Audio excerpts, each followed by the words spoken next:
salaamaaleykum daleen a jàmm ci Dëgga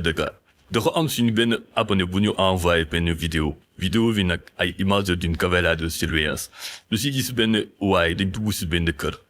selon commentateur bi waa ji dafa sàcc benn téléphone portable téléphone bu mu jël nag benn iPhone XR waaye lu ñu gën a yem ci mbir mi mooy agent bi lu dëkkee ci biir kër bi an lu mu jëlee téléphone bi nañu dem seetaali vidéo bi ngir mën see def ay caadat mais balaa loolu nag ñoo ngi leen di ñaan ngeen abonné wu ngeen like vidéo te ngeen partagé ko sur ce mën nañ dem. waaw maa ngi siyaare baax kooku ngeen di seen nag muy dugg fii ci kër gi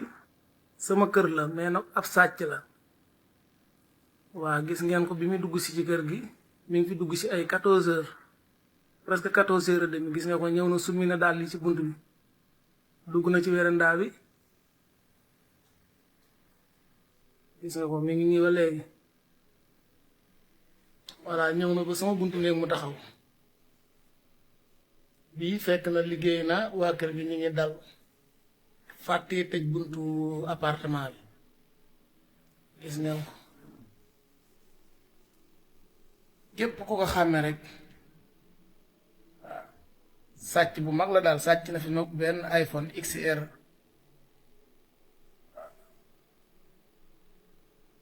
ba léegi mi ngi ci biir bâtiment bi mais zone bi mu jàll dafa amul foofu amul caméra léegi zone bii rek moo am caméra quoi mais mu dafa jàll ci biir mais heureusement bi mu jàllee ci biir foofu jëlu fa dara quoi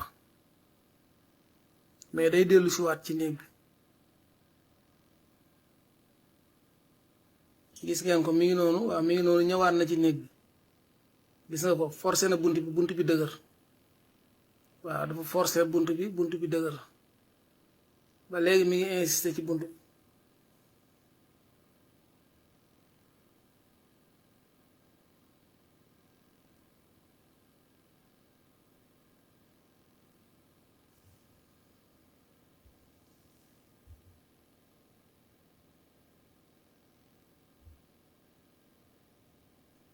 képp koo gis rek na ko partagé moom ba ay mbokkam gis ko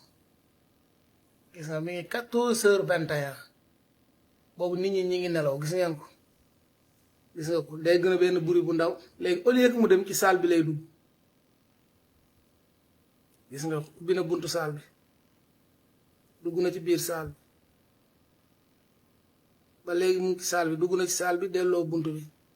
voilà gis nga ko mi ngi noonu mi ngi génn salle bi gis nga ko génnaan na saal bi gis na ko ba léegi waa kër gi yëguñu ko gis nga génn na fii gis na ko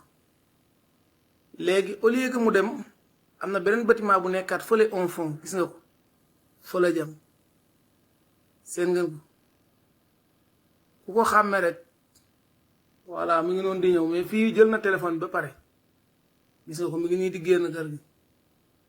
voilà fii jël na téléphone ba pare moom voilà fii nag lay ñëwee ci kër gi fii nii mu ngi ñëw ci kër gi xale la xale bu ndaw la gis nga ko yéen waa Mbàkke Bari daal ak waa Touba yépp ku ko xàmme mu ngi nii na ko ñëpp partage comme ni ngeen ko gisee affaire bi nii la demee te it yéeme na bëccëgu ndar kam nit dugg sa biir kër